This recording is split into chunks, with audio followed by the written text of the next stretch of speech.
Hi అండి, నమస్తే. Welcome to our channel Shri Vishnu's world. నేనైతే ఈరోజు ఒక మంచి ఫిష్ ఫ్రైతో అయితే మేము ముందుకు వచ్చేసానండి.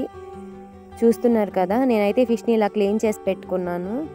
నేను స్కిన్ తీయడానికి కారణం నేను తర్వాత చెప్తానండి. ముందైతే ఒక బౌల్ తీసుకొని ఆ బౌల్లో ధనియా జీరా పౌడర్ని అయితే వేసుకుంటున్నాను.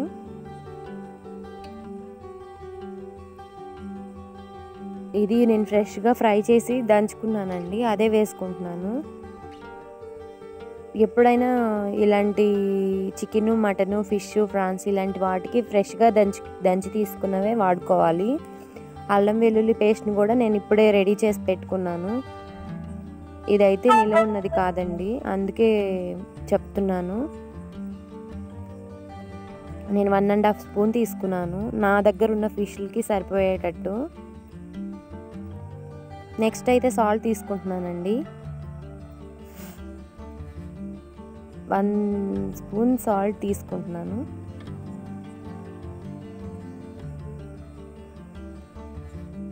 నేను టాటా సాల్ట్ యూస్ చేస్తానండి, అందుకే కొంచెం తక్కువే వేసుకుంటున్నాను.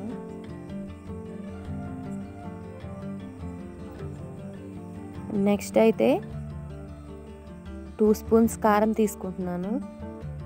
ఇది మేము పట్టించుకున్న కారం అండి, అందుకే కొంచెం కారం తక్కువగా ఉండే కాయలతో పట్టించుకున్నాము.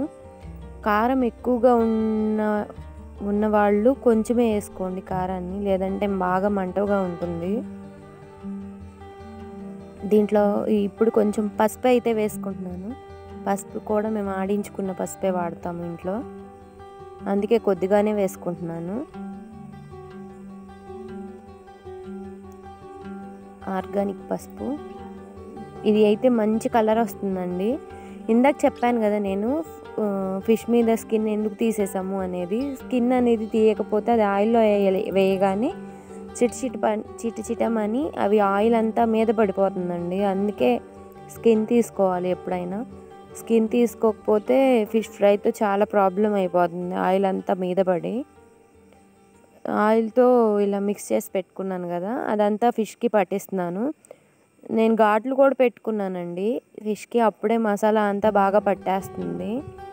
ఇలా మసాలా పట్టించాక కూడా ఒక 1 అవర్ లేదా 1.5 అవర్ మనం గాలిలో కానీ లేదంటే ఫ్రిడ్జ్లో కానీ పెట్టుకోవాలి. అప్పుడు ఆ మసాలా అంతా ముక్కలకి పట్టి ఆరిపోతుంది మసాలా చేపల మీద, అప్పుడే అది టేస్ట్గా ఉంటుంది. లేదంటే ఆ మసాలా అంతా ఆయిల్లోనే ఇదైపోతుందండి. అందుకే ఒక 1 అవర్ అలా ఉంచుకోవాలి. నేనైతే ఆయిల్ని రెడీగా పెట్టుకున్నానండి. అది బాగా హీట్ అయ్యాక దానిలో నేను ఆయిల్లో వేసేస్తున్నాను. చూడండి, నురుగు వచ్చేసింది బాగా. నేను ఇప్పుడైతే దాన్ని ఫిషెస్ మొత్తాన్ని ఆయిల్లో వేసుకుంటున్నాను.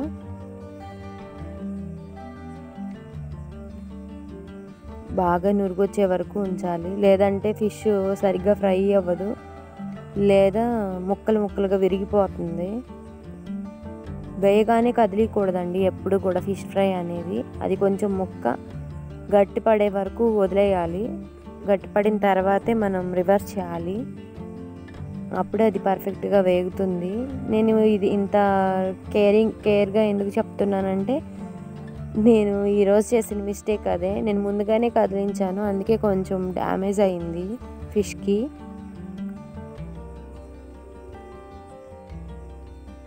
బాగా ఫ్రై చేసుకోవాలి, మంచి కలర్ వచ్చే వరకు ఫ్రై చేసుకోవాలి.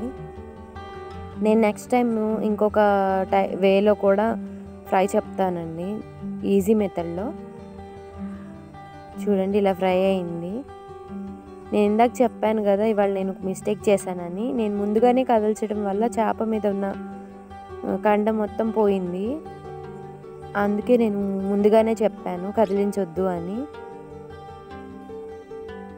రెడీ అయిపోయిందండి ఆల్మోస్ట్. కరివేపాకు ఉంటే కొంచెం ఈ ఆయిల్లోనే కరివేపాకు కూడా ఫ్రై చేసుకోవచ్చు, అప్పుడు ఇంకా టేస్ట్గా ఉంటుంది. నేనైతే కరివేపాకు ఏమేమి వేయలేదు, ఓ ప్లేట్లోకి సర్వ్ చేసుకున్నాను. చూడండి ఎంత బాగుందో. ఇదండి ఇవాల్టి వీడియో. నా వీడియో కనుక మీకు నచ్చినట్టయితే లైక్ చేయండి, షేర్ చేయండి, సబ్స్క్రైబ్ చేయండి, పక్కనే ఉన్న బెల్ ఐకాన్ని క్లిక్ చేయండి. Thanks for watching my videos.